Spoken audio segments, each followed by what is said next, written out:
মিনহা খালাকনাকুম ওয়া ফিহা নুঈদুকুম, এই মাটি হতে, হা মানি মাটি, ওই মাটি হতে তোমাদেরকে আমি সৃষ্টি করেছি। ওয়া ফিহা নুঈদুকুম, ওই মাটির মধ্যে আমি তোমাদেরকে ফিরিয়ে নেব। ওয়া মিনহা নুখরিজুকুম তারাতান উখরা, এবং ওই মাটি হতে তোমাদেরকে আমি দ্বিতীয়বার বের করব। এ বিরাট কথা।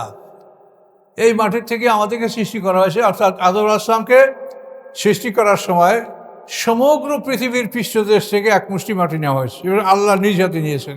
অনেক কথা আছে তাফসিরে, যে ফেরেশতারা এনেছে, কেউ পারে না, শেষ পর্যন্ত আজরাইল মাটি আনছে, এরকম অনেক ভয়ঙ্কর ভয়ঙ্কর কথা আছে। এবার এই ফেরেশতারা মাটি আনতে গেছে, তখন মাটি দোহাই দিচ্ছে, আল্লাহর দোহাই, আমাকে নিয়ে আদম সৃষ্টি করা হবে, তাদের অপরাধের জন্য আগুনে আল্লাহ পোড়াবে, আমি মাটি দিব না। জিবরাইল, মিকাইল, ইসরাফিল সবাই ফিরে আসে। আজরাইলকে যখন এই কথা বলছে, তো আজরাইল মাটিকে বলে যে তুমি যা কিছু বলো, আল্লাহ আমাকে পাঠিয়েছে, আমি খালি হাতে যাব না, আমি নিয়েই যাব। সে মাটি নিয়ে আল্লাহর দরবারে গেছে। তবে মাটিটি সমগ্র পৃথিবীর পৃষ্ঠদেশ থেকে নেওয়া হয়েছে, এবং আমাদের প্রত্যেকটা মানুষের জন্য এক একটা অঞ্চল থেকে মাটি নেওয়া হয়েছে, এবং এই সব মাটিগুলি আদমের মধ্যে আল্লাহ সংরক্ষণ করেছেন, পুঞ্জীভূত করেছেন। আদম সৃষ্টি করা হয়েছে, এরপরে মা হাওয়া আদম থেকে, তার পাঁজের হাড্ডি থেকে সৃষ্টি করা হয়েছে। এই আদম হাওয়া সৃষ্টি করার পরে আমাদের যে পদার্থের দেহটা, মাটিটা আমাদের আদমের মধ্যে, এটাকে আল্লাহ তাআলা বীর্যে রূপান্তরিত করে দিয়েছেন। মাটি থেকে আমরা বীর্যে রূপান্তরিত হয়েছি, এবং বীর্যের মাধ্যমে পৃথিবীতে সমস্ত মানুষের জন্ম হচ্ছে। কিন্তু এই বীর্যের প্রাথমিক অবস্থাটা ছিল মাটি। তো আল্লাহ বলেন, এই মাটির থেকে তোমাদেরকে সৃষ্টি করেছি। মিনহা খালাকনাকুম, ওই মাটির মধ্যে তোমাকে ঢুকাবো, ওই মাটির থেকে তোমাকে দ্বিতীয়বার বের করব। তো এখন আমাদের যে কবর দেওয়া হয়, তখন তো আমরা জানি না যে আমরা কে কোন মাটির থেকে সৃষ্টি হয়েছি। কাজে কবর দেওয়ার বেলায় আমরা যে যেখান থেকে সৃষ্টি হয়েছি সেইখানে কবর দেওয়া আমাদের পক্ষে সম্ভব না, এটা আমরা পারছি না। তাহলে এটা কিভাবে হবে? এটা হবে ইসরাফিল আসলামের প্রথম সিংহের ফুৎকারে, যখন সমস্ত পৃথিবীর পানি, মাটি, আগুন, বাতাস ঘুরপাক খাবে, এই ঘুরপাক খেয়ে খেয়ে প্রত্যেকটা মানুষের পদার্থের দেহটা একত্রিত হবে। আমাদের যে পানি, মাটি, আগুন, বাতাসের দেহ, এটা সারা পৃথিবীতে ছিড়িয়ে ছড়িয়ে আসে, এটা একত্রিত হবে। একত্রিত হওয়ার পরে এই সিংহের ফুৎকারটা 40 বছর সেই থাকবে। একত্রিত হওয়ার পরে এটা একটা সিংহের ফুৎকার শেষ হবে, তখন একটা মাটির স্তরে পরিণত হবে। তো এই আমাদের এই দেহটা একত্রিত হওয়ার পরে যেখানে মাটিতে পড়বে, এই জায়গাটা হলো ওই জায়গা যেখান থেকে আপনাকে আমাকে সৃষ্টি করা হয়েছে। এই যে মিনহা খালাকনাকুম ওয়া ফিহা, এইখান থেকে, যে আমাকে যেখান থেকে সৃষ্টি করা হয়েছে আমাকে ওখানেই ফেলা হবে। সিংহের ফুৎকারে ঘুরে ঘুরে ঘুরে ঘুরে আমরা এভাবে সমগ্র পৃথিবীতে ছড়িয়ে ছিটিয়ে পড়বো। এখন যেরকম এক কবরে হাজারো কবর, ওইখানে আমরা পড়বো না, বরং আমাদের সৃষ্টির জায়গা, যে মাটির থেকে সৃষ্টি হয়েছে, ওই জায়গাতেই আমরা পতিত হব, এবং ওই জায়গাতে পতিত আমরা পড়ে থাকবো। সিংহের ফুৎকার 40 বছর পার হবে, 40 বছর বিরতি থাকবে। দ্বিতীয় সিংহের ফুৎকারে এই পদার্থের দেহের মধ্যে আমাদের আধ্যাত্মিক দেহ যেটা, এটা ঢুকবে। আধ্যাত্মিক দেহ ঢুকে যাওয়ার পরে আবার এটা আমরা মাটির স্তর হিসেবে আমরা পড়ে যাব পৃথিবী, সিংহের ফুৎকার শেষ হওয়ার সাথে সাথে। এই দ্বিতীয় স্তরে, দ্বিতীয় সিংহের ফুৎকারে আমাদের দেহ, আমাদের এই যে পদার্থের দেহ এবং আধ্যাত্মিক দেহ দুটো যোগ হবে। যোগ হওয়ার পরে আবার আমরা ওই মাটির স্তর হিসেবে আমরা পড়ে যাব। তো এই মাটির উপরে আল্লাহ তাআলা এক পশলা বৃষ্টি বর্ষাবেন। সেই বৃষ্টির ফলে এই মাটিটা নরম হবে, এবং আমরা সবাই ফেটে ফেটে মাটির থেকে বের হয়ে আসবো। মিনহা খালাকনাকুম ওয়া ফিহা নুঈদুকুম ওয়া মিনহা নুখরিজুকুম তারাতান উখরা। এই দ্বিতীয়বার এইভাবে সমস্ত মানুষ মাটির থেকে ফেটে ফেটে বের হয়ে চলে আসবে। এইভাবে দ্বিতীয় সৃষ্টি আমাদের হবে। আমাদের সবার মরণ হয়েছে একসাথে, আবার এবার আমাদের দেখেন দ্বিতীয়বার জীবন সবাই একসাথে, বিচার হবে একসাথে। বিচারের পরে জান্নাত জাহান্নামে আমরা প্রবেশ করব একই সাথে, কিন্তু সেই দিনটা হবে 50,000 বছরের সমান একটা দিন। এগুলি সব আল্লাহ তাআলা আমাদেরকে বারবার বুঝিয়ে বলছেন যে এই অবস্থাগুলির সম্মুখীন তোমরা হবে। এই 50,000 বছরের সমান একদিন, এটার উপরে আমি একটা ছোট্ট বই, 50টা আয়াত, 50,000 বছরে 50টা পর্ব, এই প্রত্যেকটা পর্বের এক একটা আয়াত দিয়া, এটা আমি অনেক অনুসন্ধান করে বিটে বাইর করছি। ছেড়ে দিয়েছিলাম আমি তোমার উপরে ভালোবাসা আমার পক্ষ থেকে, বলে তুষ্টা আইনি, যাতে করে তুমি লালিত বাড়ি হতে পারো আমার চোখের সামনে। এইভাবে সিন্ধুকটা ভাসতে ভাসতে ফেরাউনের রাজপ্রাসাদ থেকে যখন অপশন ছিল, তখন এই সিন্ধুকটা তোলা হলো, দরবারের লোকেরা সিন্ধুক তুললো, ফেরাউনের সামনে সিন্ধুকটা রাখলো। রাখার পরে ফেরাউন সিন্ধুকটা খোলার জন্য চেষ্টা করলো, সে কিন্তু খুলতে পারলো না। এরপরে বিবি আসিয়া তিনি সিন্ধুকটা খোলার চেষ্টা করলেন এবং তিনি খুলতে সক্ষম হলেন। খোলার পরে তার মধ্যে দেখা গেল পূর্ণিমা চাঁদের মতো এক পুত্র সন্তান মুসা আলাইহিস সালাম। তো দেখার পরে এখন দরবারে যত মন্ত্রী পরিষদ তারা বলল, হে মহারাজ, এই সন্তানটাকে হত্যা করার জন্যই আপনি হাজার হাজার শিশু সন্তান হত্যা করেছেন, কিন্তু আপনার দুশমন হল এই সন্তান, একে আপনি হত্যা করেন।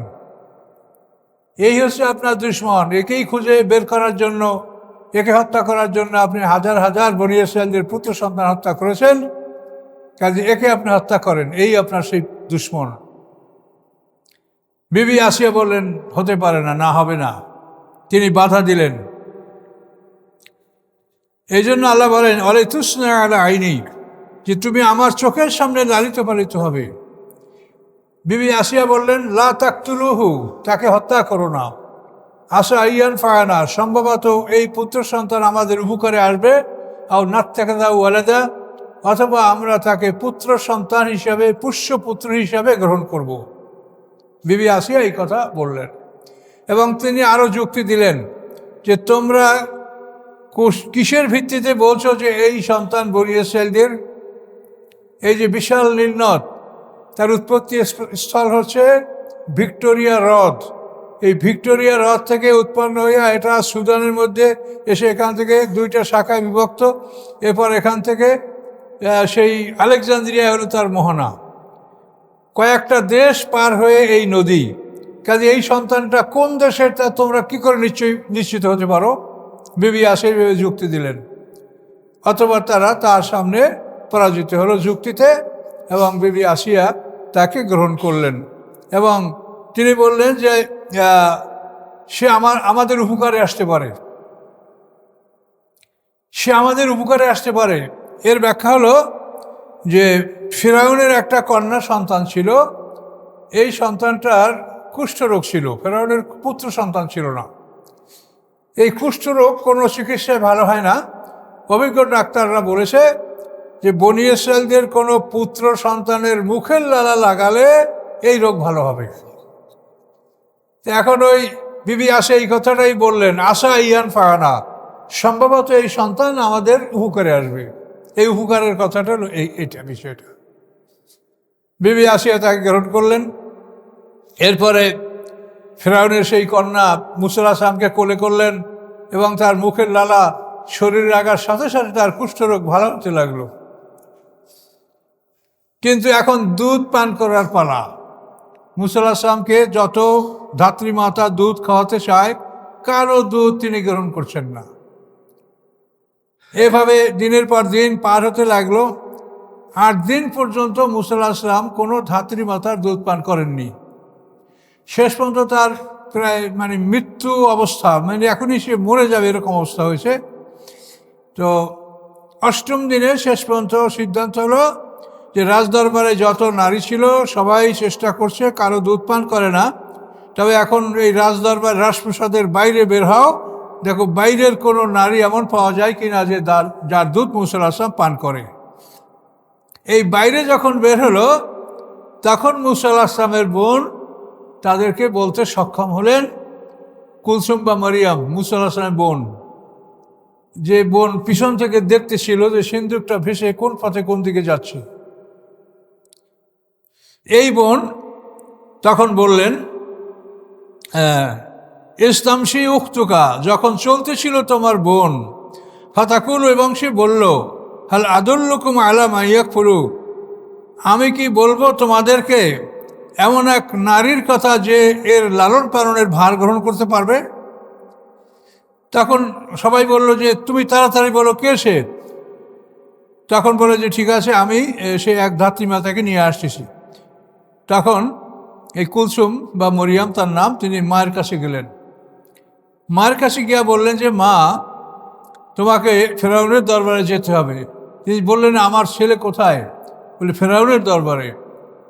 তখন মুসা আলাইহিস সালাম মা ইয়ারকা লুখা এত অস্থির হয়ে গেলেন যে তিনি যেন জ্ঞান হারা হয়ে গেছেন।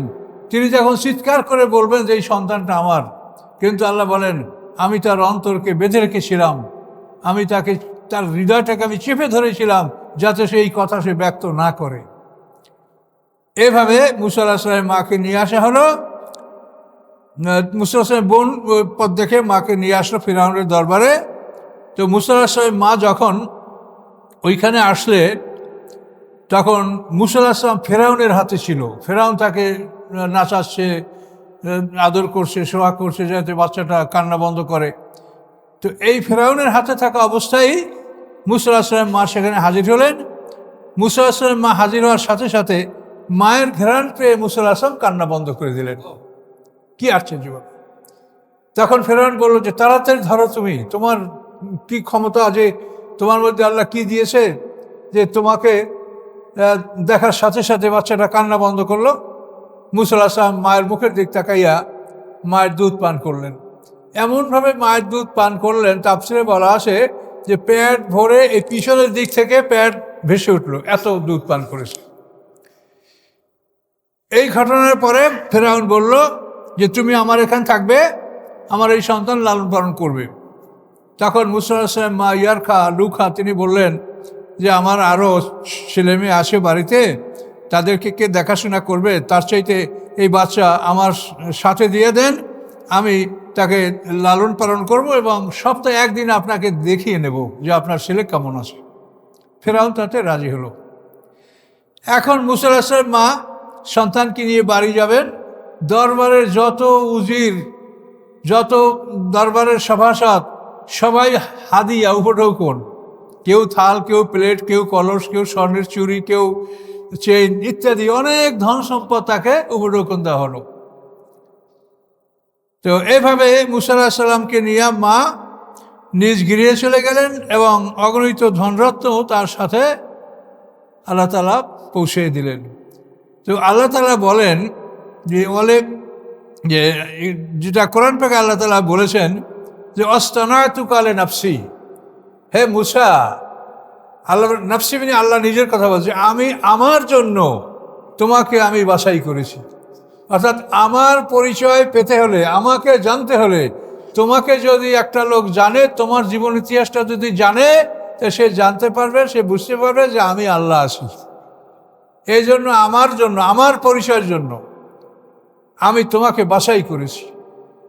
এবং সত্যিই দেখেন যে আল্লাহ তাআলা এমন ক্ষমতাবান, যে বছর সমস্ত পুত্র সন্তান হত্যা করা হবে সেই বছর মুসা আলাইহিস সালাম জন্মগ্রহণ করলেন।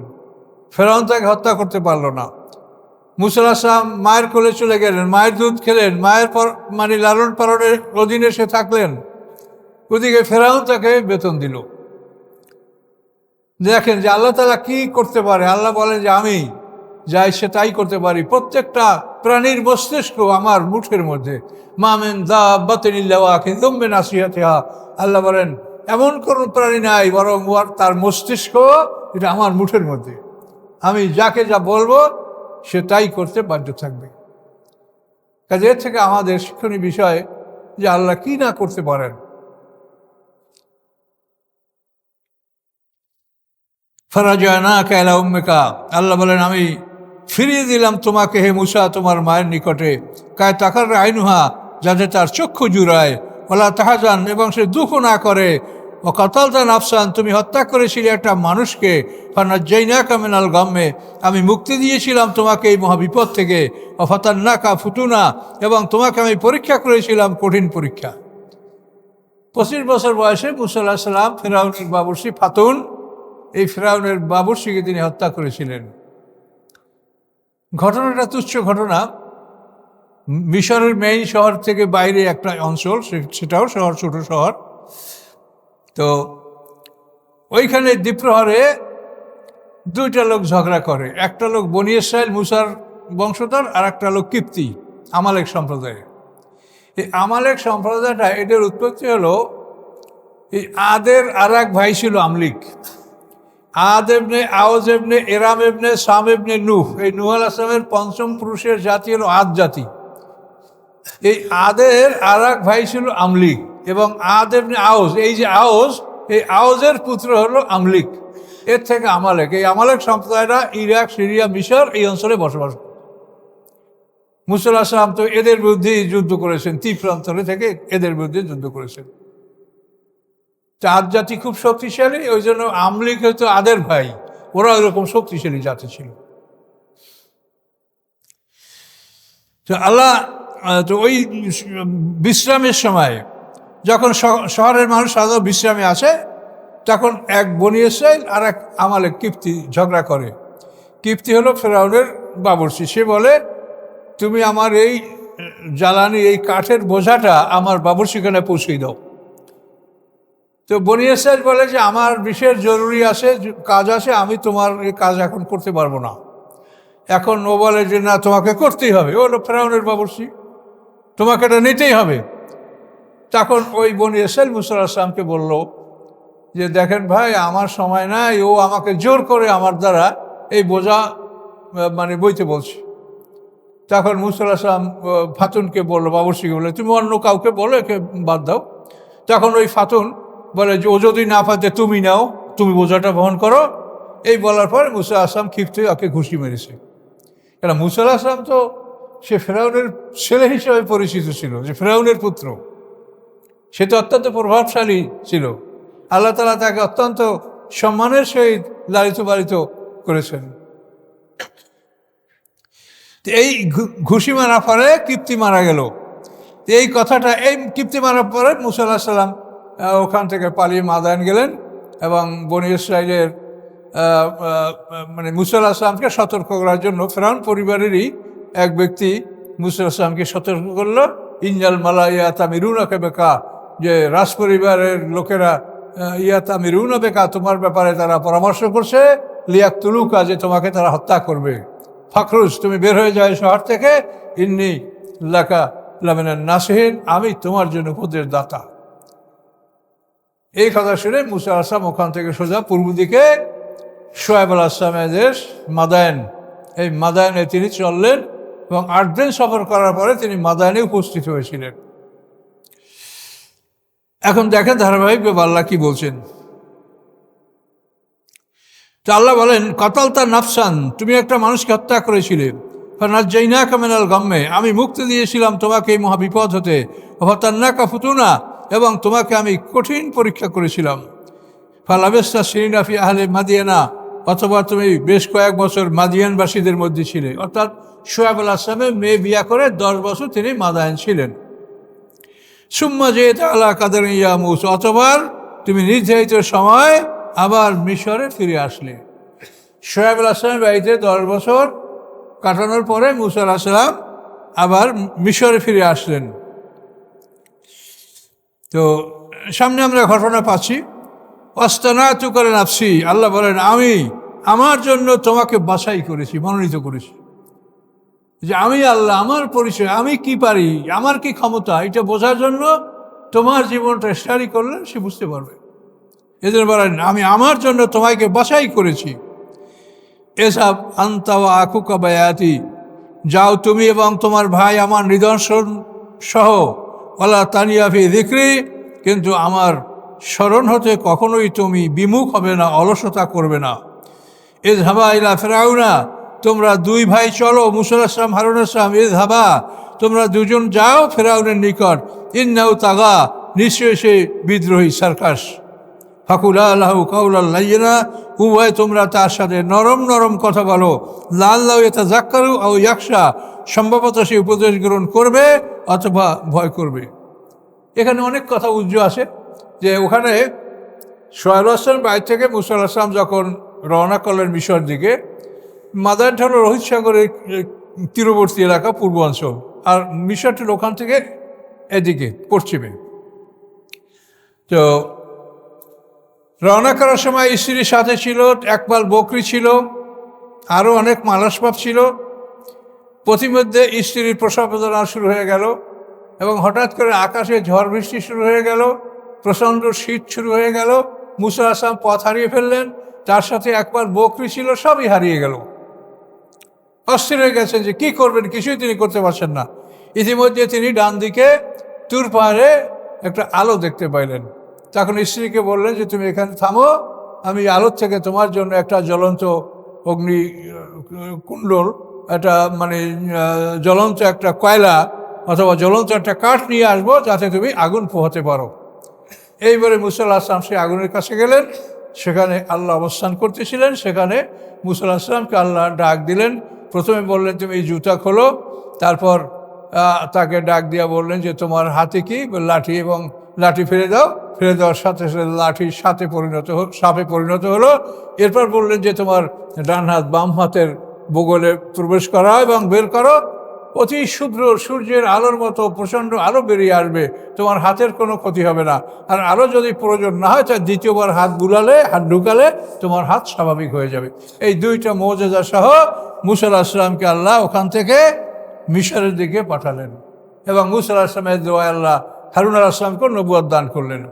তো এখানে আল্লাহ তাআলা যে আমাদের এখানে যে কথার থেকে আমাদের শিক্ষণীয় দেখেন, এক কথা আল্লাহ বললেন যে আল্লাহ তানিয়া ফি যিকরি, তোমরা যে কাজে যাচ্ছ আমার স্মরণে গাফেল হবে না। তাহলে এর থেকে আমরা বুঝবো যে আমরা যে কোনো গুরুত্বপূর্ণ কাজে রওনা করলে সবসময় আল্লাহকে স্মরণে রাখবো, আল্লাহকে স্মরণ করতে থাকবো। আল্লাহকে স্মরণ করতে করতে আমরা অগ্রসর হব। এখান থেকে আমাদের এই শিক্ষা, আল্লাহ তানিয়া ফি যিকরি। এরপরে দাওয়াতি কাজের ব্যাপারে আল্লাহ বলছেন ফাকুলা লাহু কাউলা লাইয়িনা, তোমরা উভয় তার সাথে নরম নরম কথা বলো।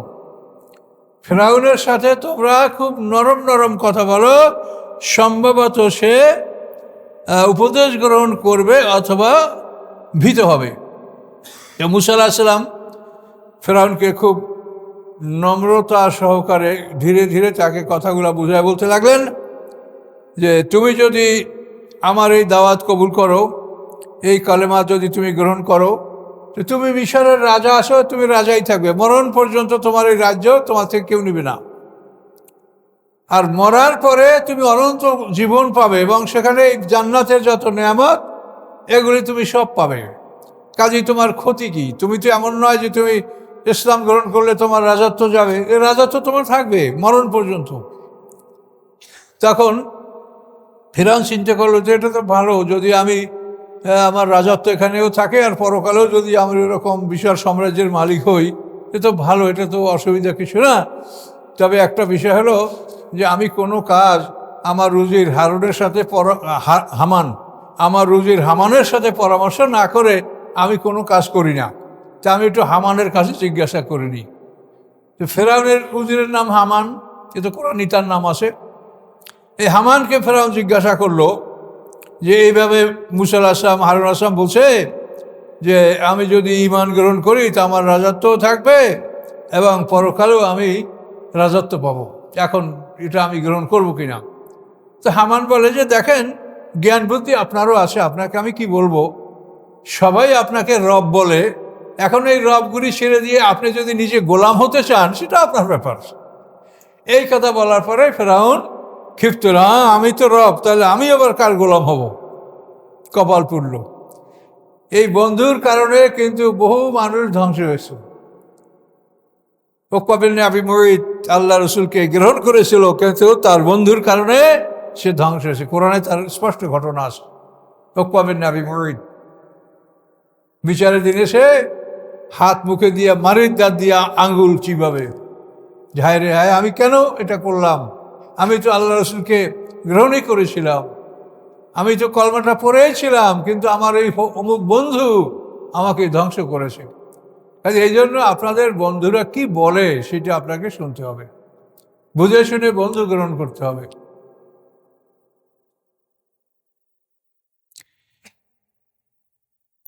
কলা দু ভাই মুসা আলাইহিস সালাম হারুন আলাইহিস সালাম দুজনে বললেন রব্বানা, হে আমাদের রব, ইন্নানা নাখাফু আন ইয়াফরুজা আলাইনা আও ইয়াতাগা, নিশ্চয়ই আমরা ভয় পাচ্ছি যে সে আমাদের উপরে বাড়াবাড়ি করবে অথবা সে সীমা লঙ্ঘন করবে, যে আমরা তার কাছে যাব, আমাদের ভয় লাগছে, সে বাড়াবাড়ি করতে পারে, সীমা লঙ্ঘন করতে পারে, আমাকে হত্যা করতে পারে, যেহেতু আমি তাদের একটা লোককে খুন করেছি।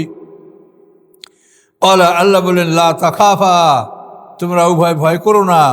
হ্যাঁ, ইন্নানি মাকুমা, নিশ্চয়ই আমি তোমাদের সাথে আছি। আসমা ও আরা, আমি শুনতেছি এবং দেখতেছি। কি মানে কথা আল্লাহ বলে দিলেন, তোমরা উভয় ভয় করবে না, নিশ্চয়ই আমি তোমাদের সাথে, আমি আসমাউ শুনছি ও আরা এবং দেখছি।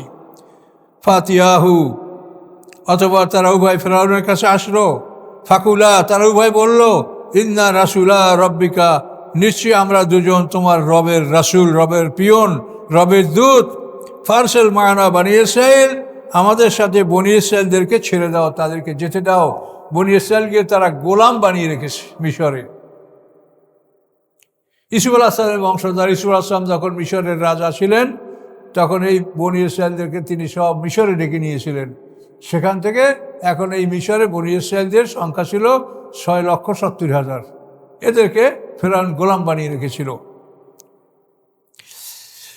তো মুসা আলাইহিস সালাম এবং হারুন আলাইহিস সালাম বললেন, আমাদের সাথে বনী ইসরাইলদেরকে ছেড়ে দাও, ওয়ালা তুআযিবহুম, তাদেরকে শাস্তি দিও না।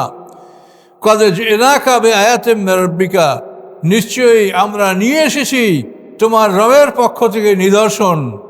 আসসালামু আলা মান ইত্তাবাল হুদা, এবং শান্তি তার উপরে যে সৎপথের অনুসরণ করে, যে সৎপথ অবলম্বন করে, সৎপথ অনুসরণ করে, তার প্রতি শান্তি। ইন্নাকা দুহিয়া ইলাইনা, নিশ্চয়ই আমাদের কাছে ওহী এসেছে আল্লাহর পক্ষ থেকে। কি ওহী এসেছে? আন্নাল আযাবা আলা মান কাযযাবা ওয়া তাওয়াল্লা, নিশ্চয়ই শাস্তি হবে তার উপরে যারা সত্যকে প্রত্যাখ্যান করে এবং ফিরে যায়, তাদের উপরে শাস্তি আপতিত হবে। ক্বালা ফামান রাব্বুকুম ইয়া মূসা, তখন ফেরাউন বলল, হে মূসা, তোমাদের দুজনের রব কে? রবের পরিচয়টা দাও আমাকে, কে তোমাদের রব? আমিই তো রব, আবার তোমাদের রব কে? ক্বালা, মূসা আলাইহিস সালাম বললেন, রব্বুনা আল্লাযী, আমাদের রব তিনি, আতা কুল্লা শাইইন খালকাহু সুম্মা হাদা, যিনি সমস্ত কিছু সৃষ্টি করেছেন এবং তারপর তাদেরকে পথ নির্দেশ করেছেন, সৃষ্টিও করেছেন এবং হেদায়েতও দান করেছেন।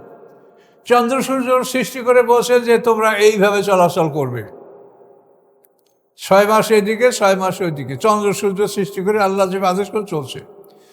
নদী সমুদ্র সৃষ্টি করে তাদেরকে দুবার জোয়ার ভাটা, এই গতি পরিবর্তন পানির, এই জোয়ার ভাটার মাধ্যমে ভাটিতে সমুদ্র পৃথিবীর সমস্ত ময়লা পেটের মধ্যে ঢুকায়, লবণ পানি দিয়ে সব কিছু পিউরিফাইড করে, পরিশুদ্ধ করে, জোয়ারে আবার পরিষ্কার পানি আপনাদের সাপ্লাই করে।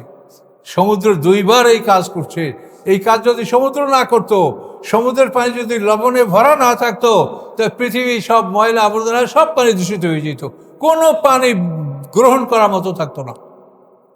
শুধুমাত্র আল্লাহর এই মহান কুদরত যে সমুদ্রের পানিটা প্রচণ্ড লবণাক্ত, কাজে ওই এদিক থেকে সব কিছু যখন ওই লবণের মধ্যে ঢোকে, লবণে একে পুরে সরকার করে পিউরিফাইড করে, কোনো যন্ত্র নাই, মেশিন নাই। দেখেন বিনা মেশিনে পানি কিভাবে সাফ হচ্ছে, দেখেন কি আশ্চর্য ব্যাপার।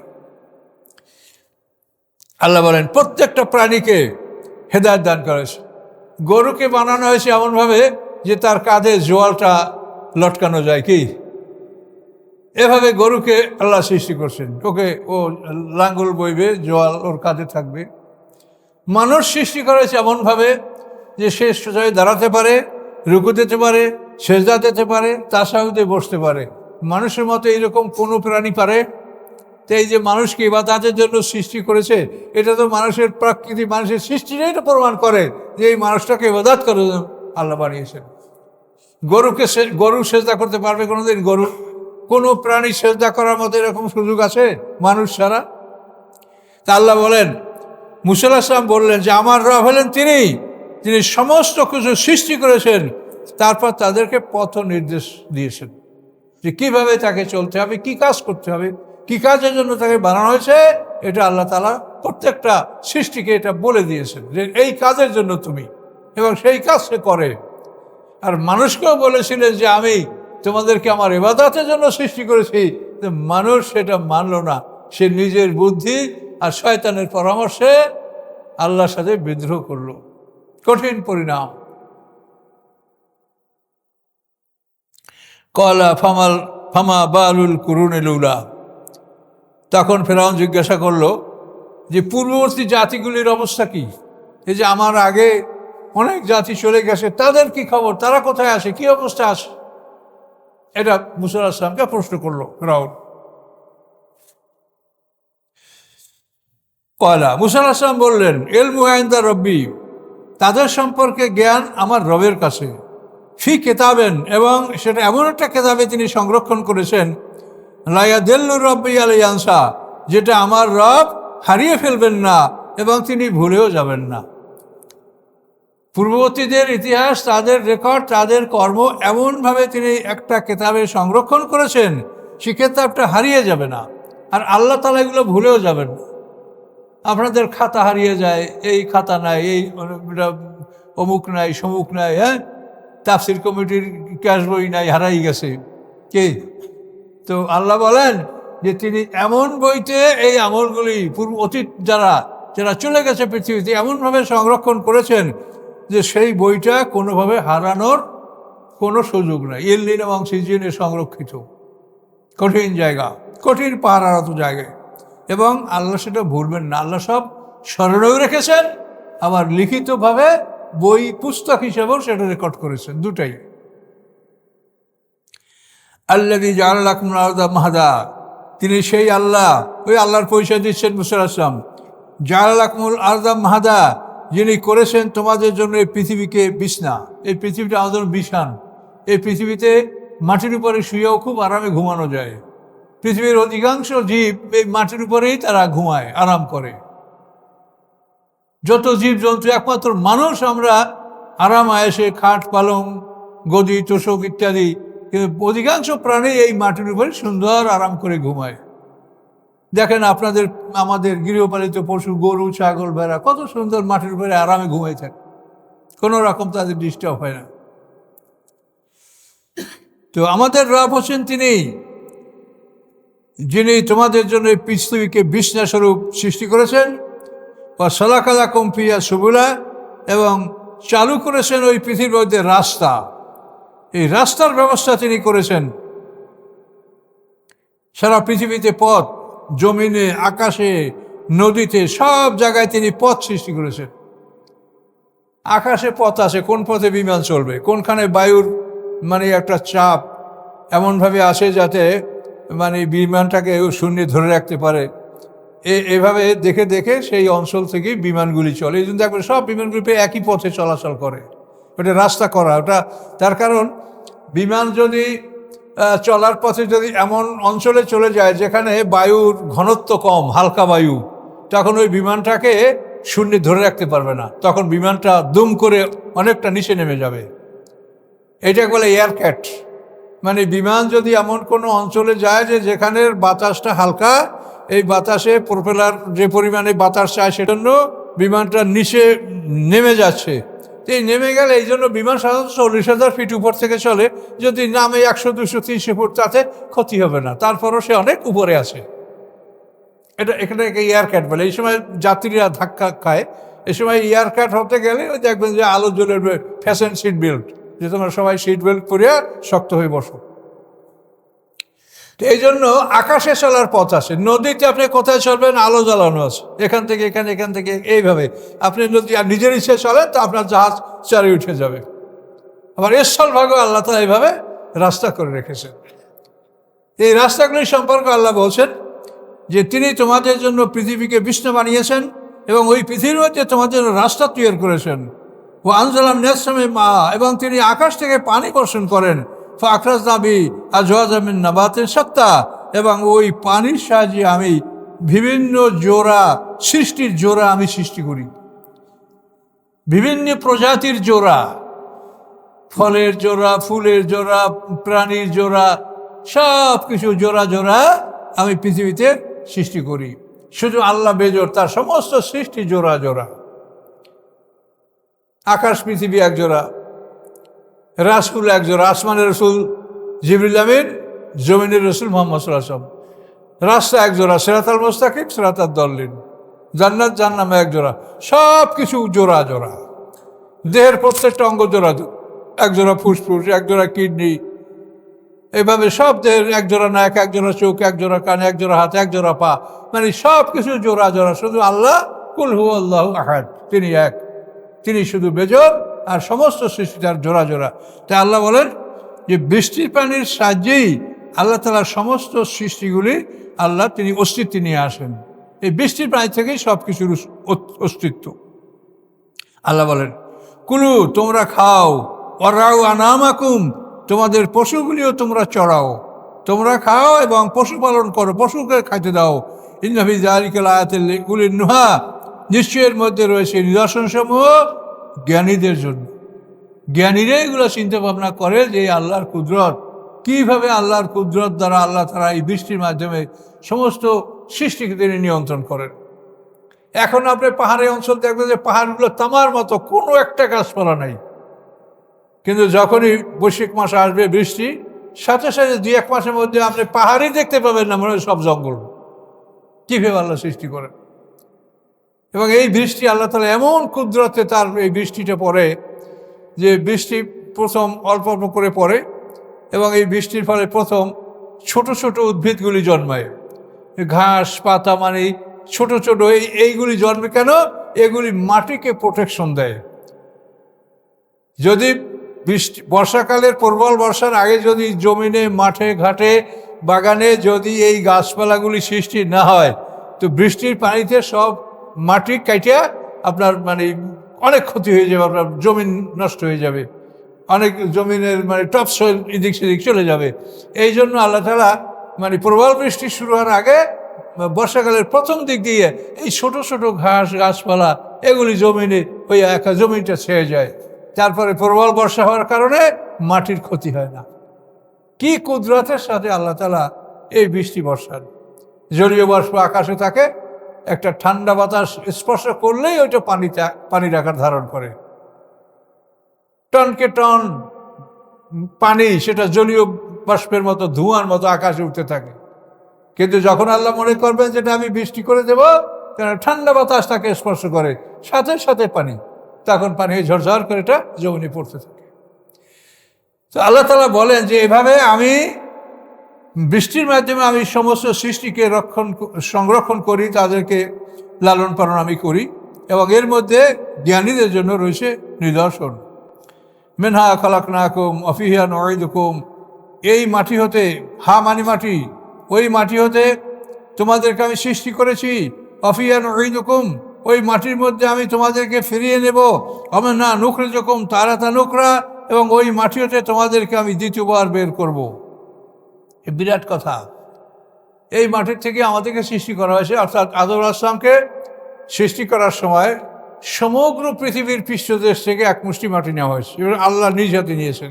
অনেক কথা আছে তাফসিরে যে ফেরেশতারা এনেছে, কেউ পারে না, শেষ পর্যন্ত আজরাইল মাটি আনছে, এরকম অনেক ভয়ঙ্কর কথা আছে। মানে এই ফেরেশতারা মাটি আনতে গেছে, তখন মাটি দোহাই দিয়েছে, আল্লাহর দোহাই, আমাকে নিয়ে আদম সৃষ্টি করা হবে, তাদের অপরাধের জন্য আগুনে আল্লাহ পোড়াবে, আমি মাটি দিব না।